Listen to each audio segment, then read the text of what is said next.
Hi, you guys.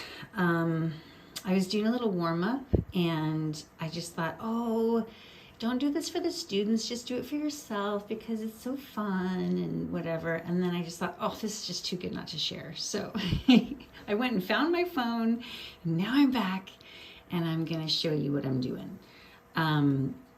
So basically I've put different size circles on this page and I'm just looking at how colors are running together and kind of like how ugly I can make the color combinations. This is one of the kind of warm-up-y things that is in a course from Domestika, which I'm going through right now, which I will try to remember to link to. But I better make myself a note because otherwise I will not remember. And then I have to go back and watch the whole thing to try to remember what I promised. Oh, wait, Domestika. Okay. So what I'm doing here is, well, first of all, let me tell you what I'm really doing. I'm working on a plumeria painting. And here is the drawing and the background. This is the same one from the masking fluid. Okay, but now I'm kind of stuck because I don't know how I want to do the flowers. Kind of wanted to do them pink and maybe orange, but then that kind of looked like too much. And then I realized the ones of the picture that I took, that is the base for the drawing, the flowers are actually really beautiful. They're white, but they have these really soft yellow centers. And then on one of them, this little shape looks like a star. I can't wait to do that. But it's so soft and it's like, this is way too hard.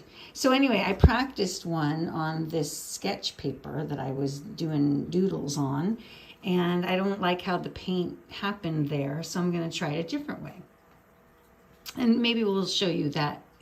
What I don't like is there's all these hard edges, and in the real flower, it fanned out. Now, okay, wait, actually, let me tell you one other thing. It's not that I don't like it. I actually do kind of like how this looks, but it doesn't look like the photo.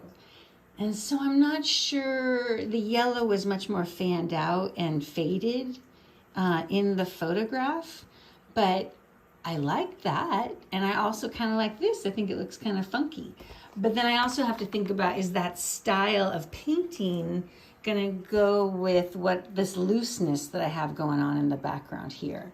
So these are the decisions I'm making, and I don't know the answer yet, so I'm just playing around. But I will tell you also that I've gotten to the stage where I've kind of like, it's gotten a little big in my head, a little precious.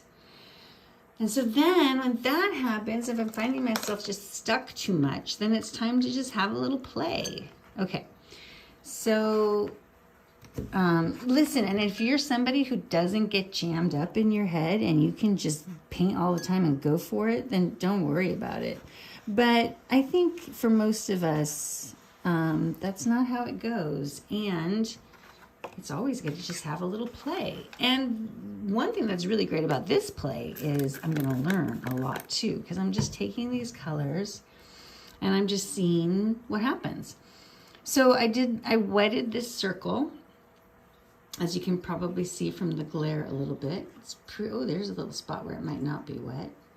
I have a light over me. That is very important because then I can see that and what's going on there. Now you can see there's kind of a lot of pooling. That is a lot of water. It's more than you would usually use in a painting, but you know, we don't know that because we're just playing around. So let's see what happens. If there's so much water, then it's just kind of like sitting there, but that's okay. That looks kind of cool. And then I wonder what would happen if I add a little of this blue. Oh, that's a pretty purple. And then you can see you can see what's happening to the pigment now. Let's drop some of this blue in so you can see it a little better. It's kind of pooling over there.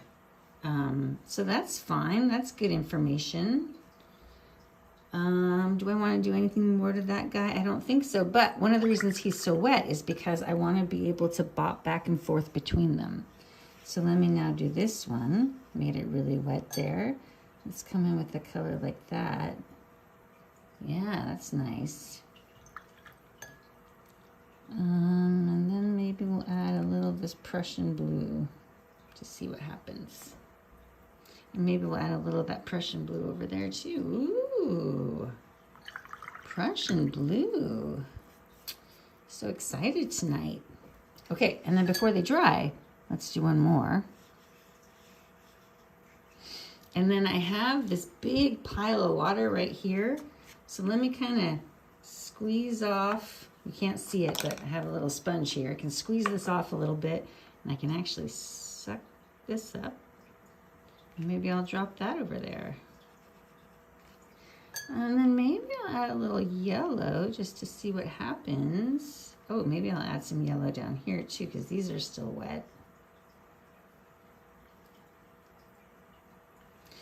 And then maybe we'll just get some of this. As long as I'm here, might as well clean my palette a little bit. Check out this nice muddy color I'm creating.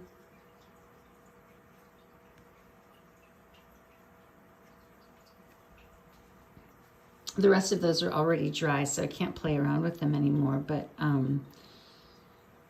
yeah.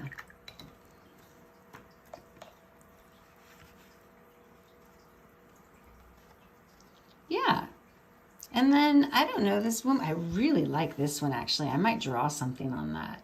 This kind of looks like like a globe, or not a globe, but fishbowl.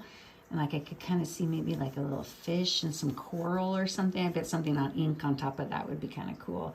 And you can see I'm getting a little drip here, but if that happens in a real painting, I can just tilt it and then suck it up. But maybe since this isn't a real painting, I'll just let it go. You know, I could see cutting that out and maybe putting it on a card to somebody or something, gluing it to something. They're kind of pretty together. Yeah, I don't know. Who knows what will happen? But it was good.